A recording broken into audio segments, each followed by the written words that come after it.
What's up everyone? First full video in a while actually, but yeah, tonight I'm going to be showing you how to actually farm in a small space, and yeah, excuse the fog, it's literally everywhere tonight.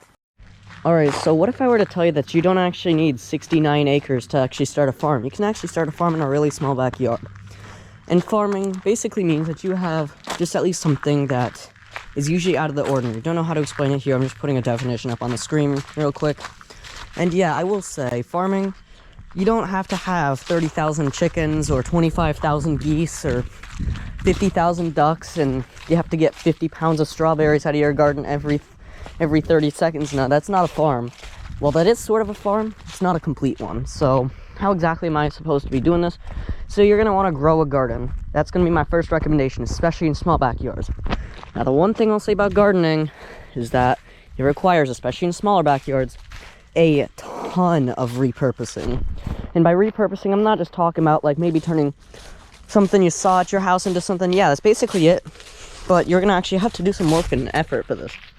That might include, you know, maybe you get like your dog feed shipped in every month or cat feed in a huge 50-pound bag. You cut that guy open and you fill the rest of that, you know, the rest of the feeder up with dirt, and you can plant stuff in there. And yeah, you can also repurpose other stuff too, like, you know, you might have some black pipe or something. It doesn't even have to be a black pipe. That's just the first type of pipe that comes to my mind when I think of pipes. But any type of pipe, as long as you can cut into it, especially PVC pipes, you can fill those up with dirt and put some small plants in them. Yeah. Now, if you have a somewhat larger backyard, there's actually a chance that you might actually be able to raise chickens. But I will tell you one disclaimer before you actually go out and put chickens in your small backyard. Not every town's going to allow them, so I'd recommend you go to the town and check them out. Now, here's one thing. There's a couple of ground rules, especially in suburban backyards, that I'm going to share with you so you don't have to go everywhere asking for them. You probably can't have roosters. You can't have a huge load of chickens, like especially in a smaller backyard, maybe 5 to 8 chickens at the most.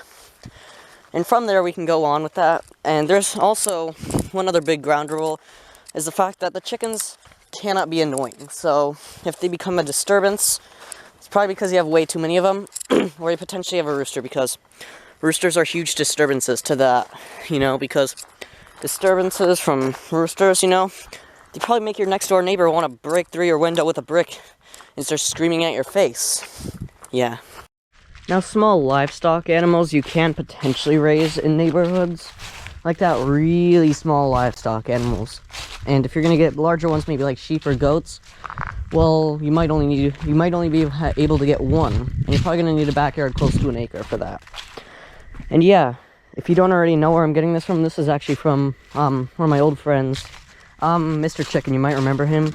I made a whole video with him where he talked about he wanted to get sheep. His backyard's maybe around an acre, and that's about the size you want for sheep, at least one of them at least. But there are other small livestock things that you can raise in your backyard. You can come up with them and do the research to see how much one or two of them requires, and yeah, there's going to be a lot of other stuff you can do too. Now let's get into actual not like actual farming, but now let's get into like businessing and stuff like that for a small backyard farm. Now let's just say that you don't have a good farm name, so you can come up with anything.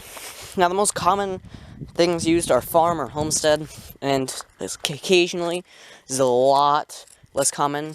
I'll occasionally see these in farm names. It's acres. And what you can do is you can take your farm name. So let's just say, I don't know, it's like your favorite chicken. So for me, I don't really have a favorite chicken, but I'm just going to come up with Loudmouth. So I would just go with a name that suits it best. I don't know what you would do, but I would probably go Loudmouth Acres over Loudmouth Farm or Loudmouth Homestead, because Loudmouth Acres just suits it better. Now you can choose anything else from that. You maybe even be able to choose your favorite dog, and then, or your favorite cat, and name your farm after that. And you know what, there's one more thing that I will say. Businessing is going to require a logo, so you might want to bust out the Paint 3D or Paint, whatever you use, and craft up a logo, or just draw one out yourself. I mean, the old farm logo I made, it was sort of a demo, because I don't have a farm logo, but I did make one, and it looked awful, but I made it in Paint, okay? You can make whatever. And yeah, I will say those were some of the tips I had to offer for you. Yeah.